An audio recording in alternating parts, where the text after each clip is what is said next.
Thank you. Thank you so much, Dr. Monica. I would like to first thank Dr. Monica, Ajit, Oli, and everybody at the Optometry Association for inviting me here. It's always a pleasure. I do take ocular diseases at University of Hyderabad even now, and I always enjoy talking to the optometry group because there is so much of enthusiasm, and most of the time, the optometry group are the first interface with the patient. Let me tell you a story. When I was working with Shankar Netralaya, I was posted in a branch where we used to run computer vision clinic. And at around 4:30 in the evening, the optometrist in charge, she called me. I was just planning to leave from that branch and go to the main hospital. And she called me saying, I would like you to see a patient. So here is a software professional who had come to a computer vision clinic with the complaints of eye strain and headache. He had just returned from abroad, and the doctors in the other country had told him that all his headache problems are related to his gastric upset, and some tablets were given.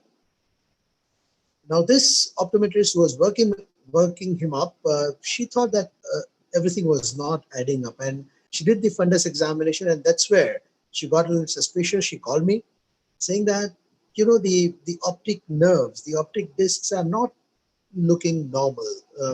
She felt that maybe there is a blurring of disc margin, and I confirmed, and I said, yes, it looks like there is a blurring of disc margin, and there's complaints of headache, there is complaints of vomiting. Let's go ahead, and both of us decided, me and the optometrist decided that this patient should get the MRI scan done.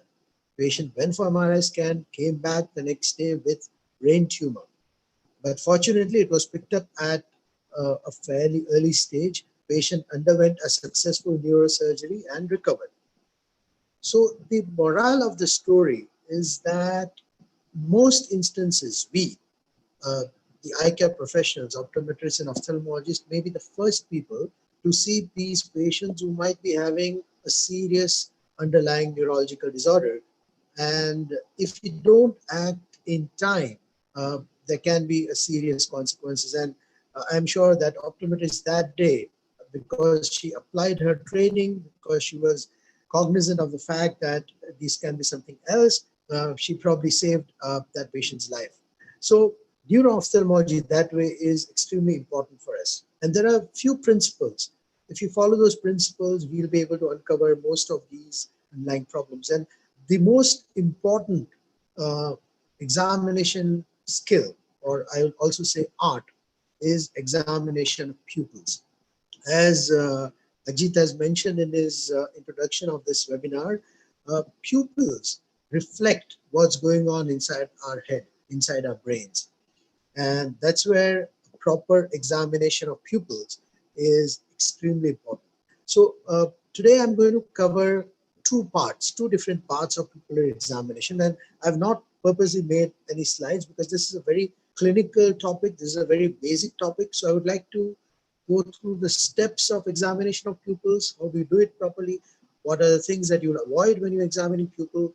That is number one. That's the first part of the webinar. The second part of the webinar, how would you come to a conclusion that whatever test that you have done, whether reports are normal or abnormal, and what do you do with whatever you got.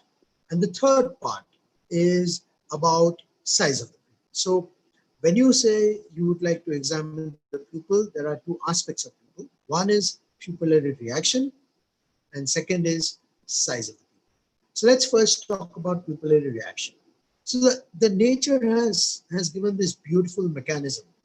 If you are exposed to too much of bright light, the pupils will constrict and it will cut down that excess of light going to the retina, and thereby avoiding dazzling and probably avoiding photic damage in few instances. So in short, we need to remember that when a bright light is thrown on pupil constricts, and this is in a way a protective mechanism for you to cut down the excess of light. So that's number one. Point number two, because of the internal pathway, and that's a little theoretical, I'm not going to cover it in this webinar, maybe next time if you want we can cover it, but because of the pathway, pupillary pathway, where Pupil gets connected to the brain via optic nerve, and then from brainstem, third nerve goes into the pupil and it constricts. So, because of this pathway and crossing of these pupillary pathway, even if the light is shown on one eye, both pupils will constrict if the efferent pathway, efferent meaning connection of pupil to the brain. So, whatever connects to the connects peripheral part of the brain is called efferent with A, and when the brain gives back its signal or impulses to the peripheral part, that's called efferent with E. So the efferent of pupil to the brain is via optic nerve. So if the optic nerve is fine, and if I shine a light on one pupil, because of the crossing over, because of the bilateral representation, both pupils will constrict, provided that efferent pathway, message from pupil to brain, is going normal. So we need to remember, number one, pupil constricts to bright light. Number two, both pupils will constrict if the efferent, the connection of the pupil to the brain, is intact. So if I shine a light on the right eye, the right pupil will constrict. This is called direct reaction to the pupil. Now, because of, as I said, bilateral representation, even the left pupil will constrict. Though I'm shining a light here, this pupil will constrict, even this pupil will constrict. So the reaction in this pupil is called consensual reaction. So when you shine a light on the pupil on which you are shining the light will constrict. That's called direct reaction to light. The other pupil will constrict. That's called consensual reaction. Now, why this is important? Because as I keep repeating, this gives you an indication about the connection of the pupil to the brain. And that connection is an important nerve, optic nerve. And optic nerve is the main connection between the pupil and ultimately to the occipital cortex. So if your optic nerves are not functioning, that's a potentially blinding condition.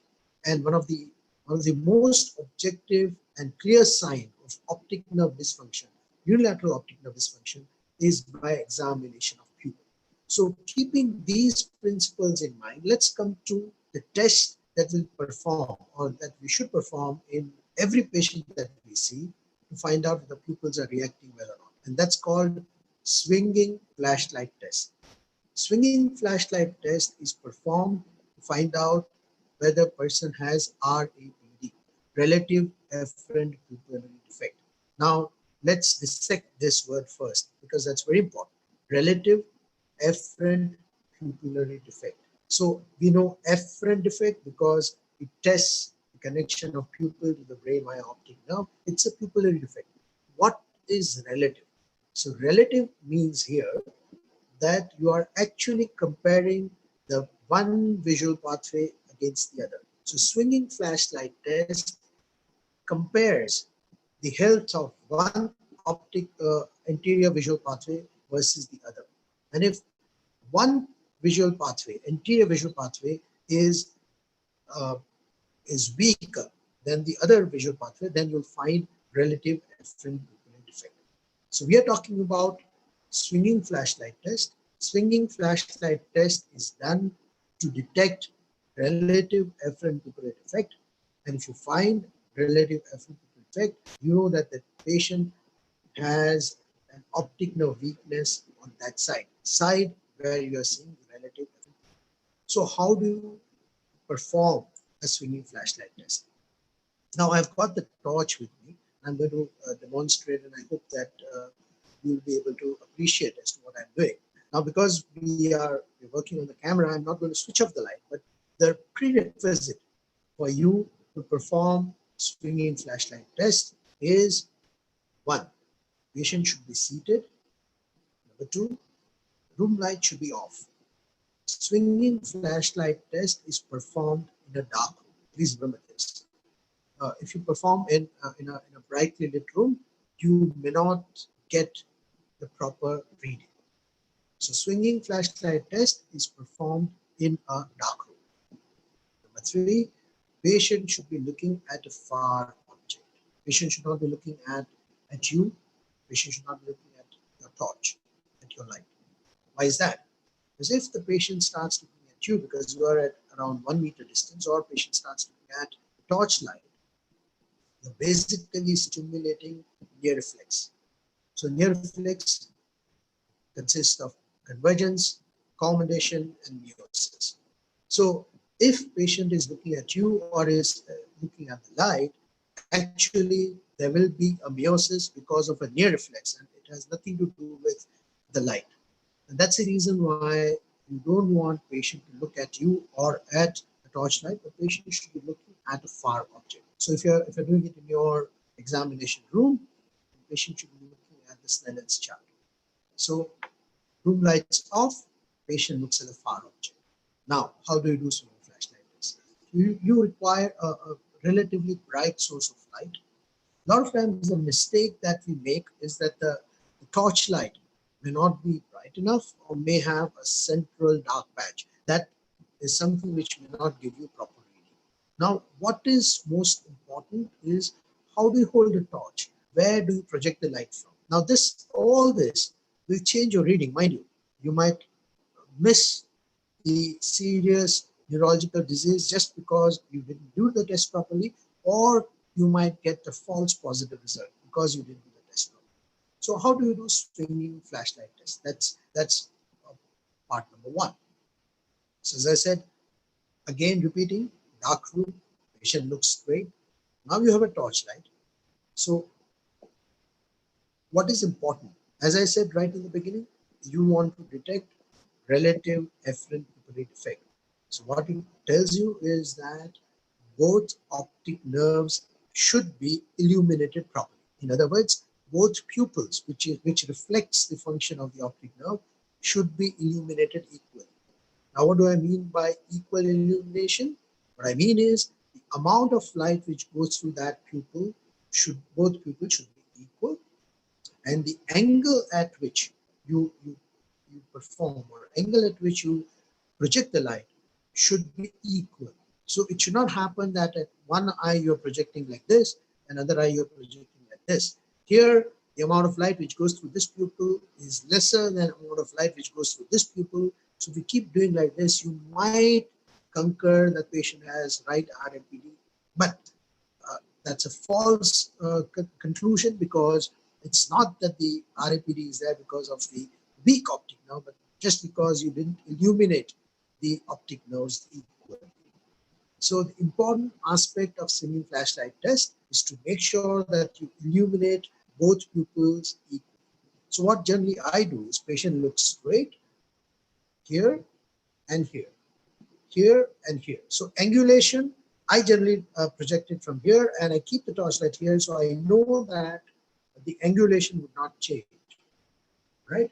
Now that is about the angulation. The second part is the time for which each pupil is illuminated. That also should be equal. So if you keep illuminating this pupil for a longer period, and then you illuminate here and again come back here, you might see that there is a false reading of RAPD here only because you didn't illuminate this pupil enough. So angulation of projection of light to the pupil should be equal. And second point, the duration for which you illuminate each pupil should be equal. So by convention, now this is not something which is published, but by convention, what everybody does is 1, 2, 3, 1, 2, 3, 1, 2, 3, 1, 2, 3, 1, 2, 3. So for the count of 3, you illuminate the pupil, then count of 3, give a break, count of 3, illuminate the other pupil, right? So swinging flashlight test, equal amount of illumination at an equal angle. 1, 2, 3, 1, 2, 3, 1, 2, 3, 1, 2, 3, 1, 2, 3. Now it does not matter what you do in the break. A lot of people will do it like this. 1, 2, 3, that's fine too. And here, that's fine too. Or here, and here, that's fine too. What is important is 1, 2, 3, give a break, 1, 2, 3, give a break. 1, 2, 3. So that's how you perform swinging flashlights. Typically, once you do around 2 to 3 cycles, you know whether patient has RAPD or patient does not have RAPD, and which side patient has RAPD, right? So again, dark room, patient looks straight, equal amount of illumination, so that 1, 2, 3 and equal angulation. And around 2 cycles to 3 cycles, you will find the patient has RAPD or no RAPD.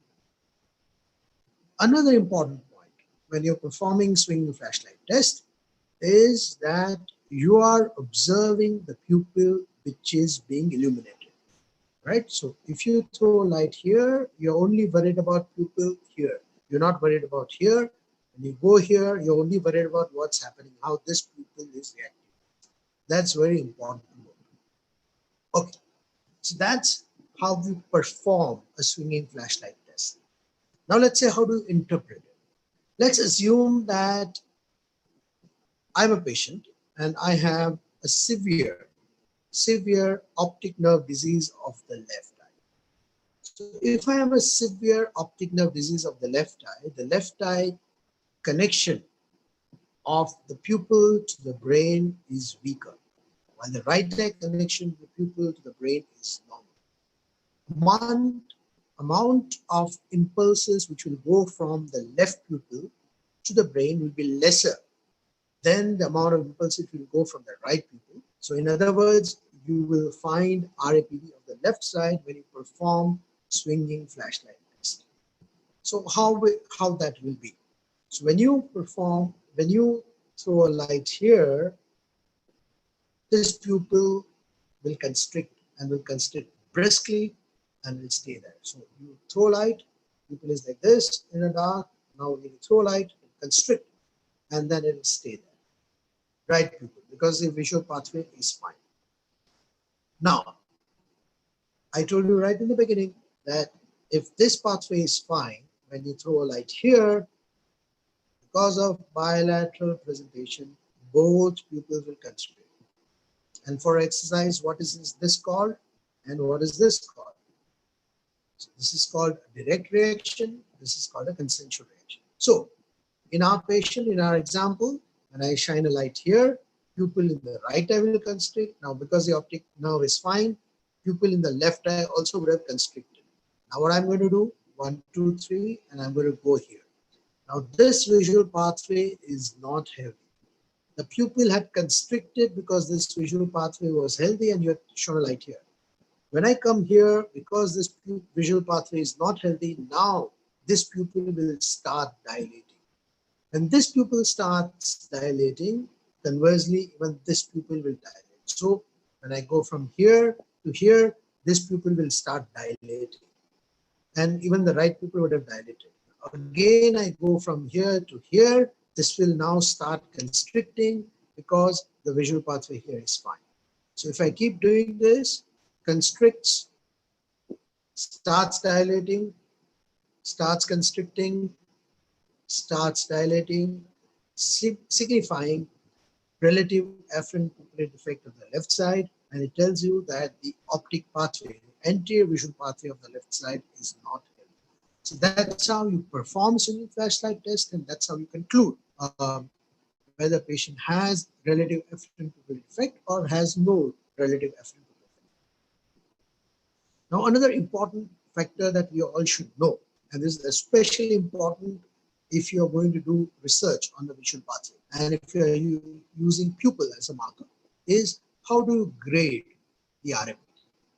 Now, please remember there are lots of subjective gradings of RAPD where you say that people constricted and dilated. They are all subjective, right? The speed of constriction, speed of dilatation, all that would be subjective. The only objective way of grading RAPD is by using neutral density filter. Now, what is neutral density filter? Neutral density filter is like a X-ray plate. It cuts down the amount of light which goes through it, right? So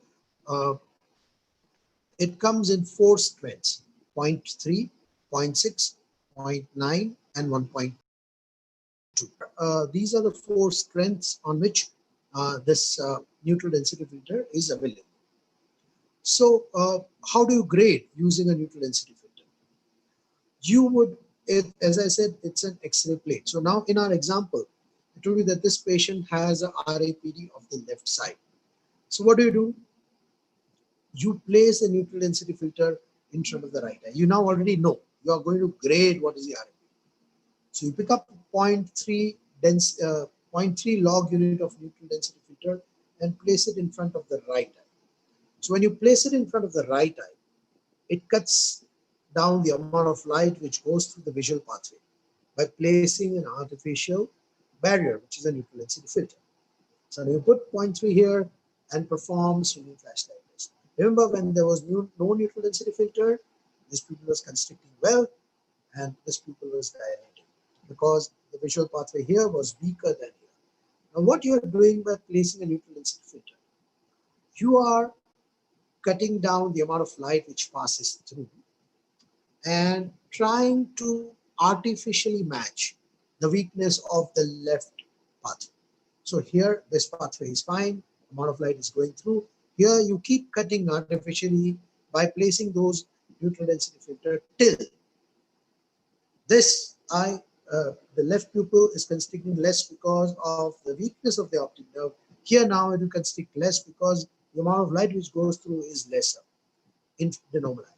So if, let's say, you place 0.6 and now the amount of light which goes through here is equal to here. Here, the amount of light which goes through is less because of disease. Here, it's less because you have placed the filter. So what will happen now? Because both visual pathways are equal, there is no relative defect. So now when you place the 0.6 and you do a swinging flashlight test, you will not find any RMPD. So that's how you grade RMPD, by using neutral density filter. Neutral density filter cuts the amount of light which goes through. So you stimulate one visual pathway lesser and you keep increasing the strength till you find no RMPD. So if you say that you have to introduce 0.9 and you didn't find any RMPD, you know that the grade of RMPD is 0.9. And this is very important for research purpose. It also has a clinical relevance that patient keeps coming back.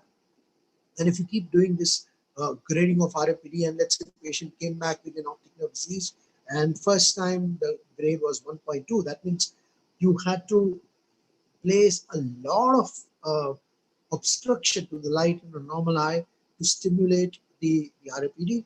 Then you started treating the patient and then came back after 3 weeks, and then now the neutralization occurred at 0.6. You know that objectively you can tell the patient that yes, it is improving. So in other words, we spoke about RAPD, relative afferent pupillary defect. We spoke about how to perform swinging flashlight test, and we spoke about grading of RAPD. Now there are a few deviations. A lot of times, please remember, a lot of times when we see a dilated pupil, we equate it to RAPD. These two are different. Increase or decrease in size of pupil, one pupil compared to the other, is called anisocoria, and that's not equal to RAPD. RAPD talks about reaction of the pupil to the light. Anisocoria talks about size. So just because you saw a dilated pupil, that does not mean it's RAPD. So this you need to remember. Now, let's see some of the deviations that we might see in a day-to-day life about RAPD. The question is, can you still demonstrate RAPD if, let's say, one pupil is dilated because patient had instillation of a pharmacological drug, or because patient had trauma and because of the sphincter tear, the pupil is dilated?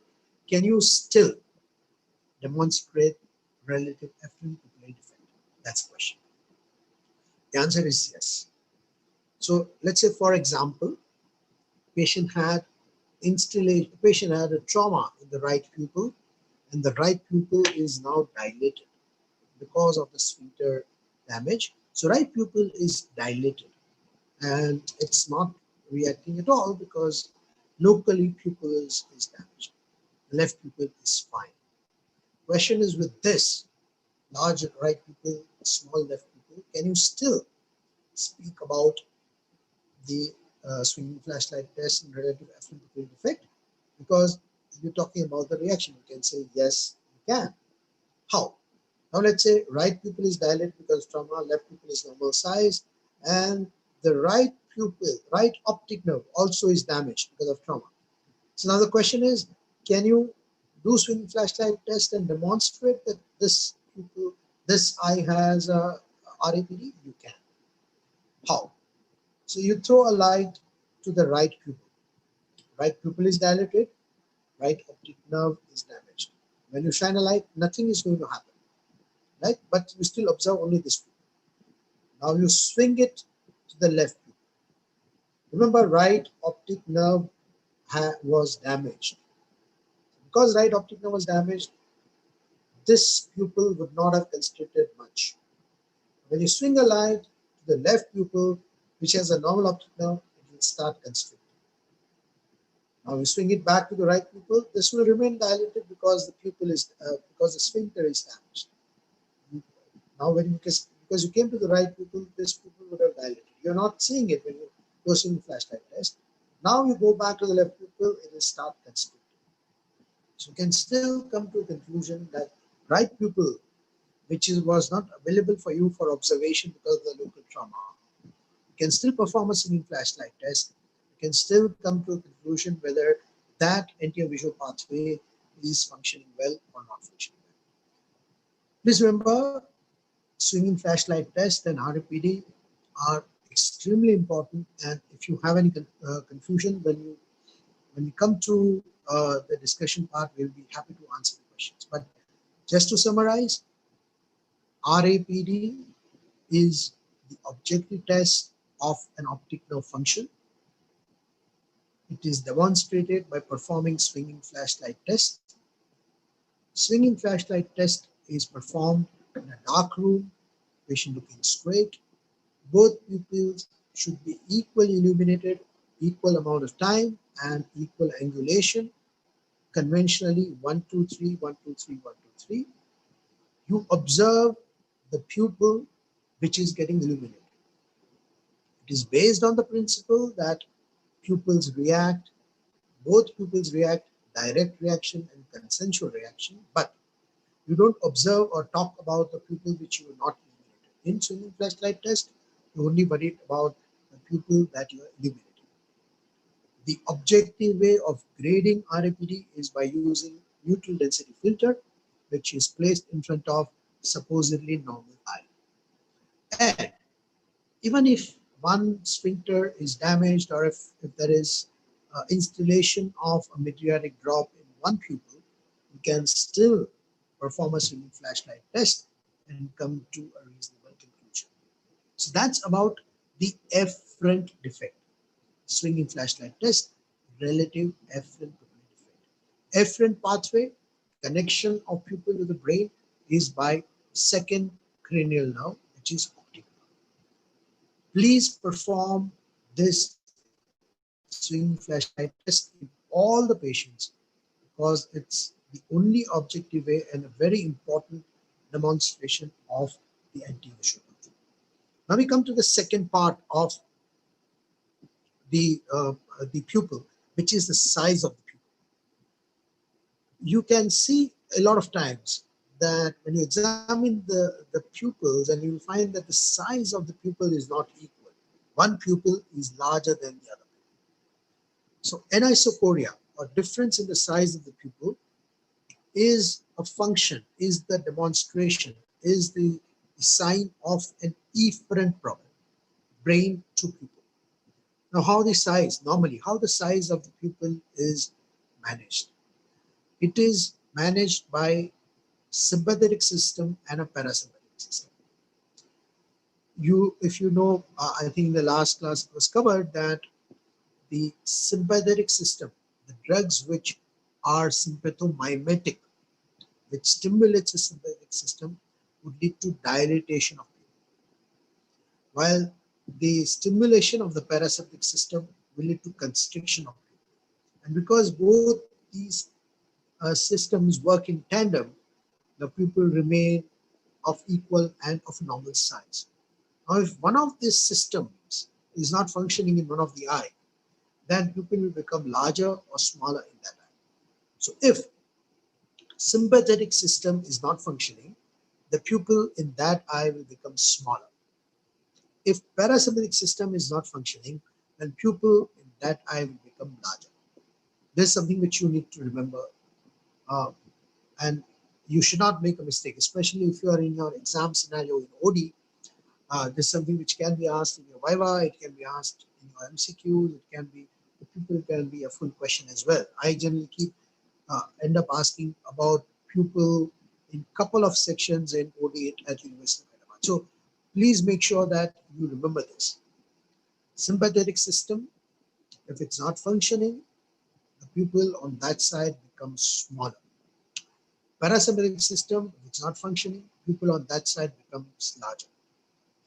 Parasympathetic system to the pupil comes by the third nerve. And which is the third nerve?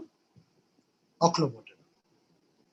And the sympathetic system comes from the sympathetic chain, which starts from hypothalamus, goes round in the neck, and then again ascends via along carotid artery, and then reaches the eye. So remember this. One way, a lot of times you get confused, and one of the way by which you can remember is drosin, phenylephrine, which is a sympathomimeric drug, is something which causes dilatation of pupil. So you know that sympathetic system leads to dilatation. And if that system is not functioning, that pupil will be small. If parasympathetic system is not functioning, that pupil will be large. Now, why this is so important? Because both, if the sympathetic system is not functioning or a parasympathetic system is not functioning, both can be a life-threatening problem. Not only a vision-threatening problem, can be a life-threatening problem, and we might be the first people to see these patients. How? So let's talk about parasympathetic system. Which nerve supplies the parasympathetic to the pupil? And this is something which for the students here, they should revise it, and I'm not able to obviously get your answer, but you try to remember as to which nerve connects or carries parasympathetic system from the brain to the pupil. Third nerve. So a third nerve also supplies lots of other muscles. It supplies the LPS, the lid muscle. It supplies all the extraocular muscles except for superior oblique and lateral rectus. Now, if there is a paralysis of third nerve, all these muscles will go. So patient will have ptosis because LPS is not functioning, so lids cannot be elevated. Patient will have ptosis in that eye. Patient would not be able to elevate that eye, would not be able to adduct that eye, would not be able to depress that eye. The only movement which will be present would be abduction, which is carried by sixth nerve, and intorsion, which is carried by fourth nerve, superior oblique. Now, so patient comes to you with a third nerve palsy. That's third nerve paralysis is easy to diagnose because you know that there is ptosis and all these movements are not there. But the first thing you would like to notice or you would like to examine when the patient comes to you with the third nerve palsy is pupil. Is pupil larger on that side? That's something which is extremely important for you to note. If you find that pupil is larger on the side of third nerve paralysis, that's an emergency. You should get the patient immediately to a neuro-ophthalmologist or to neurologist or to neurosurgeon whosoever is available. It's an emergency. It's a life-threatening emergency. Why am I saying that? Because the pupil is involved when the third nerve is paralyzed, when it is pressed. Compressive lesion of the third nerve. On the third nerve causes pupillary dilatation of the same side, apart from other muscles.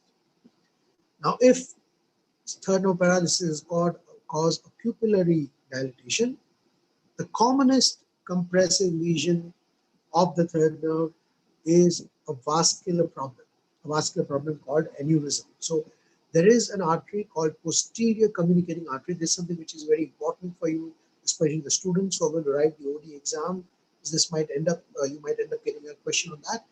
Posterior communicating artery, which goes very close to the third nerve as it comes out of the brainstem.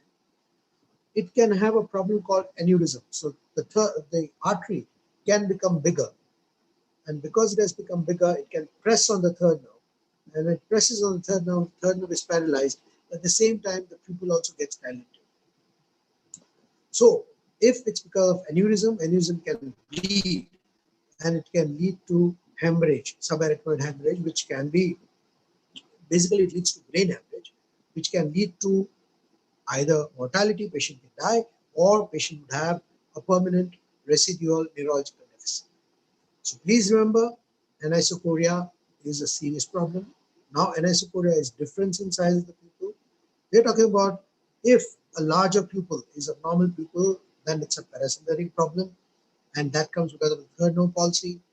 Commonest compressive lesion of third nerve is aneurysm, which can lead to brain hemorrhage.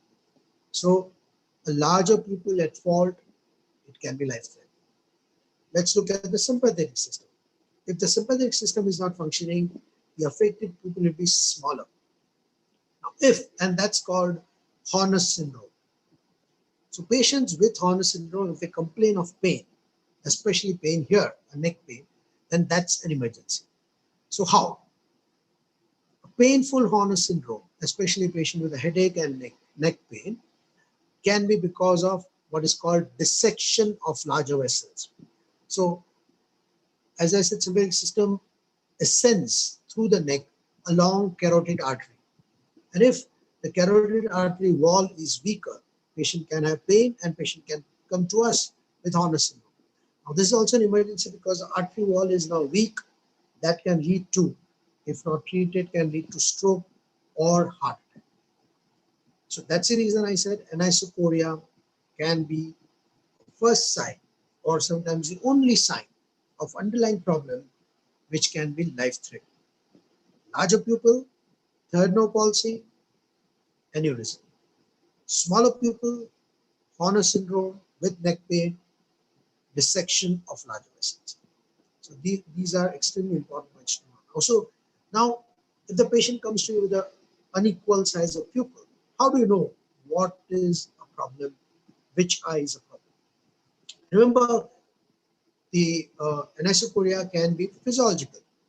So how do you differentiate between physiological anisocoria and a pathological anisocoria? Remember what we are talking about is difference in the size of the pupil. How do you differentiate? One way of doing it is, again, you get a very weak torsion light, and this is something which is, we have to do it in our patient because our iris are brown in color. In the West, they don't require this torch because they can see pupil even without much of light. For us, to see pupil, we require a very dim light. So how do you differentiate which pupil is abnormal or whether anisocoria is pathological or physiological? So what you do is you have a very dim source of light which is illuminating both pupils. You are just able to see both pupils. Not worried about reaction here, but you're just able to see both pupils. Now you switch off the room light and switch on the room light. What you need to see is what happens to the difference in size of the pupil in a dim room light condition and in a bright room light condition. In a bright room light, in a bright ambient light, the pupils are supposed to constrict. So if the anisocoria becomes worse when the room lights are switched on, when there is a bright light and there is a bright ambient light, we are talking about parasympathetic system because parasympathetic system is supposed to constrict the pupil. So if anisocoria becomes worse in a bright light, you know that problem is with the parasympathetic system. If the anisocoria becomes worse when you switch off the room light, when there is a dim light, then it's a sympathetic system because sympathetic system is supposed to dilate the pupil. And here you switched off the room light, pupils are supposed to dilate. One pupil did not dilate, and that's the reason why anisocoria became worse. So anisocoria is a difference in size of the pupil, comes about because of problem with either a sympathetic or a parasympathetic system problem. Sympathetic system problem, anisocoria will become worse when the room lights are off. Parasympathetic system, anisocoria will become worse in a bright light. Physiological anisocoria, there will not be a change in anisocoria when the room lights are off or on. When I say no change in anisocoria, there is no change in the size of the pupil. If one pupil is 6 millimeters and another pupil is 3 millimeters, it will remain 6 and 3 when the room lights are on and off. If it's physiological, if it's pathological, let's say if the problem is parasympathetic problem, And when you switch on, the room light, when there's a bright light, this pupil should have constricted, but it did not constrict. So this will remain 6. Well, this would constrict because it's normal. So from 3 it will become 1. So the difference would become more. And that's how you say that anisocoria is pathology. So in short, to conclude, pupil involves 2 parts. Reaction that you judge by performing swimming flashlight test, and you need to conclude whether the patient has RAPD or no RAPD, and that tells you about the optic nerve function. Second is size of the pupil, anisocoria, difference in size of the pupil, and that will tell you whether the patient has a sympathetic problem or a parasympathetic problem. All of these can be an underlying major neurological problem, and that's the reason why the steps that we discussed are extremely important to follow. Thank you so much.